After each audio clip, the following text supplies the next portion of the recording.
E aí, gente, Hackman aqui. No vídeo de hoje a gente vai falar um pouco mais sobre robótica cognitiva, especificamente sobre modelos de linguagem. A gente está indo mais a fundo nisso. E aqui, uma linguagem com uma ordem estranha, né? Que eu tô pegando desse livro aqui, História da Escrita, de Steven Roger Fisher. Eu coloquei certo ali o nome. Que é um livro, na verdade, que eu peguei na biblioteca há muito tempo. Eu não devolvi. Então, tô confessando, faz anos que... Não, anos não, vai. 1 ano e meio que eu não devolvo o livro, mas é por causa do Covid e tal, não dá pra ir lá. Mas é um livro muito bom, um dia eu devolvo lá pra livraria. Eu tenho isso que eu não li ainda todo ainda. Eu não sei como eu não li até agora, mas enfim. É até pequeno livro. Que fala sobre a história da escrita e tal, é um livro muito bom, por sinal. Então, línguas com ordem estranha, nesse caso é o hebraico, né? Então é a passagem de Gênesis. Então vamos supor que você quer ensinar um sistema a falar hebraico no aeroporto de Israel, por exemplo. E aí você tem um banco de dados de hebraico e quer ensinar eles. Vamos supor que tenha diferentes dialetos dentro da língua hebraica e de repente você quer fazer um negócio de classificação de texto, enfim, não importa qual problema você quer resolver. Nesse caso, assim como o japonês e outras línguas, na questão de ler, né, porque muitos dos exemplos hoje de modelos de linguagem, eles pegam a linguagem do Wikipedia, entre outras coisas, né? Então ele tem que ser capaz de entender linguagem escrita. E nesse caso aqui não são letras, que nem no latim, são caracteres, né? Caracteres meio que... Eu não sei a palavra correta, mas são caracteres... não é hieroglifos.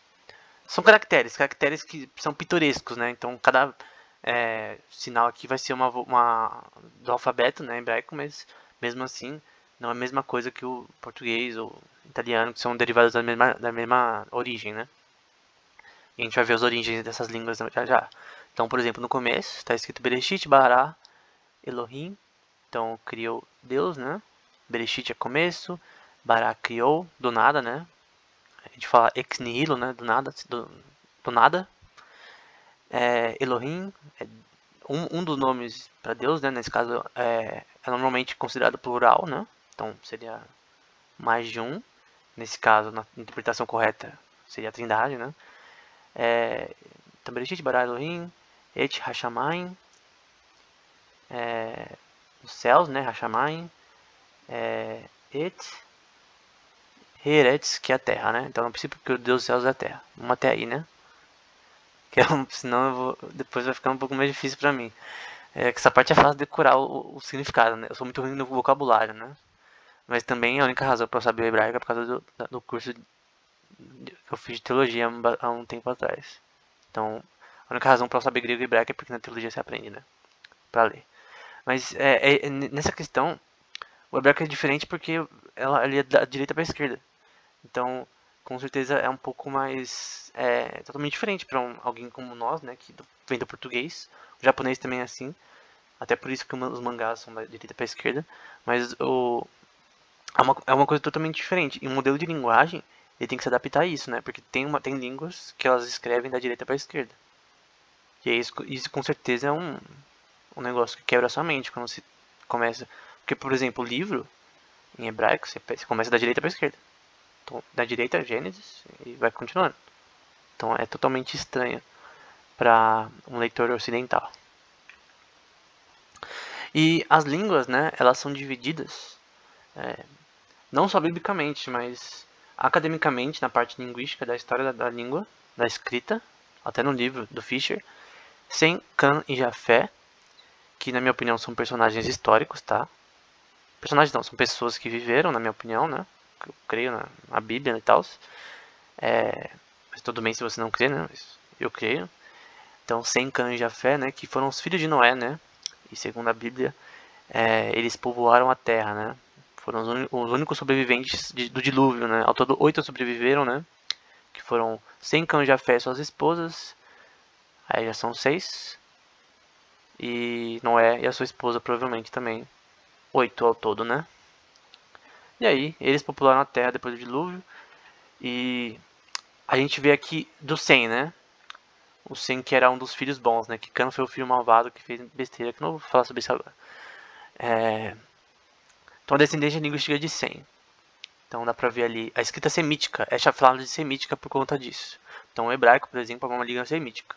Então você tem ali o aramaico, Caroste, está escrito ali, Brahmani, Hindu do Norte e Hindu do Sul, e aí várias outras línguas derivadas. Algo que você talvez lembre é tibetana. E no fim você tem ali outras línguas totalmente estranhas, né? Mas escrita, tá? Essa aqui é relacionada à escrita. Originando ali no fim no Bengali, Oriya, que são escritas pitorescas, né? No geral. Línguas afrodisíacas descendentes de Kan. Em inglês é Han, tá? É normalmente chamada de Hamitas em inglês. Eu não sei como é em português, é chamada de Kamitas, sei lá. É porque Han em inglês é... o nome desse cara aqui, Kan, é Han em inglês, né? E as afro-asiáticas, na verdade. Eu não sei se afrodisíacas está certo. Posso ter cometido um erro. Afro-asiáticas. Então, egípcio. E do egípcio, a gente vê ali algumas coisas no hebraico que tem relação com o egípcio. Então, isso é na verdade um campo da linguística comparada, né? Então, tem algumas coisas em uma língua que são relacionadas a outras. Então, tem várias palavras do egípcio que é igual, idêntica em hebraico. E você vai ver até passagens na Bíblia que tem a ver com isso, né? De, por exemplo, lugares, principalmente lugares, locais, que uma palavra em egípcio vai ser a mesma para hebraico e também em persa também. Depende, assim, ao meu ver, é só lugares no geral. Algumas, talvez, palavras, expressões, talvez tenham uma ligação, né? Até porque os hebreus viveram 400 anos no Egito, não tem como não ter puxado uma palavra de lá, né? Impossível. Você vive num local, você tem uma língua vai ter afetado de alguma forma, mas enfim. Afroasiáticas, né? Cuxitas, que depois foram um desenvolvimento, né? O egípcio vai se... Eu não lembro o nome da língua que vai se desenvolver para o egípcio. É o copta, na verdade, né? Que é o egípcio mais recente, né? Mais moderno, né? Enfim, e outras línguas ali que eu não conheço. E aqui é uma separação por país, né? Na África, né? O berço da língua, né? O berço da humanidade. Então você tem ali onde estão as línguas semíticas. Embora, gente, no geral, por exemplo, o Egito não é descendente de Sem. Os egípcios são descendentes de Cã. Na linhagem bíblica, ele é descendente de Cã, né? Mas não importa. A questão é que na parte semítica da linguagem, né? A diferença da linguagem está em verde, Cuxita em roxo, enfim, que são as que a gente precisa. Línguas descendidas do grego, né? Que é a nossa lá no final, né? Então, o grego ele vai ter origem no fenício, né? O hebraico também, a sua escrita vai ter origem no fenício. O hebraico antigo é muito diferente do hebraico que a gente viu antes. O hebraico que a gente viu antes é ainda mais... É o antigo, né? Mas tem um ainda mais antigo, que é o hebraico arcaico, né? Tem até textos que foram preservados em hebraico arcaico. Que você vai ver que é muito parecido com o fenício, né? Eu não coloquei aqui, mas tem o alfabeto fenício é muito parecido com o hebraico antes do clássico, né? Porque o hebraico que a gente tem na Bíblia, né? Não é o hebraico que foi escrito, a Bíblia. O Antigo Testamento, né? O hebraico foi um hebraico um pouco mais arcaico que esse. Eu não sei o nome especificamente, como se chama. Mas o fenício também tem muita relação.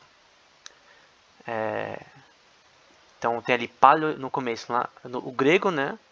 Evoluindo para gótico. Ali russo, né? A linguagem cirílica, né? O alfabeto cirílico. Você tem ali russo, o ucraniano, né? Não sei nem se é uma língua, serve ali, enfim. Aqui Armênia, né? Que vai ter uma coisa bem legal, que é a questão da Bíblia em Armênia, né? Que é ainda usada como linguística comparada ainda. Copta ali. Na parte roxo, algumas línguas que talvez você não conheça, eu também não. E no final ali do latim. Também puxando um pouco do grego, mas principalmente do latim. Porque, como eu disse, né, gente? Se você vive perto de um povo, você acaba pegando coisa deles, né? Então os gregos tiveram muita relação com os romanos, né? Do latim. Então, obviamente, absorveram muita coisa. Não só na parte linguística, mas também na parte de religião. E ali no fundo você tem lá inglês, espanhol, francês, italiano, português, alemão, norueguês, sueco e holandês. Então todas essas línguas, elas foram originalmente originadas do grego e o grego do fenício. De forma totalmente superficial, tá? Do fenício. É crido que foi do fenício. Enfim, basicamente isso. Mas a língua ela não é. Ela não se desenvolve que nem doida. Tem uma questão da linguagem que ela tem desenvolvimento nas pessoas que usam, né? Então, eu não sei como a linguagem grega surgiu, mas ela tem parte do fenício, né? Então parece ter uma língua. Essas famílias de línguas parecem ter um ancestral comum, talvez, sei lá. Talvez não, mas enfim. O que importa é que você saiba isso, né? Por que eu tô dizendo tudo isso, né? Por que isso aqui é importante que você aprenda? Porque isso aqui é parte da linguística. Eu pensava, nos cursos que eu fiz de linguística no passado, eu pensava que só ia ser útil pra mim na teologia ou na filosofia, pra mim ia ser útil linguística, né? Porque você acaba aprendendo bastante sobre como a linguagem funciona, né? E aí eu falei, isso daí poderia ser útil. Mas é estranho que também vai ser importante pra robótica. Então, isso aqui não é só pra se aprender sobre algo legal, é sobre a questão de robótica, né? Porque você precisa entender como as línguas funcionam para que você possa fazer um modelo que simula isso. Se você não sabe como a língua surgiu, como ela é desenvolvida nas crianças, nos bebês, você não vai conseguir nem saber o que é linguagem. Como você consegue fazer um programa de algo que você nem sabe como funciona? É impossível. A câmera só foi desenvolvida por quê? Porque estudaram como ele funciona e reproduziram, simularam isso numa máquina. É isso. A gente vai simular a linguagem numa máquina, assim como fizeram com a câmera, entre outras coisas. Enfim, era isso. Até o próximo vídeo.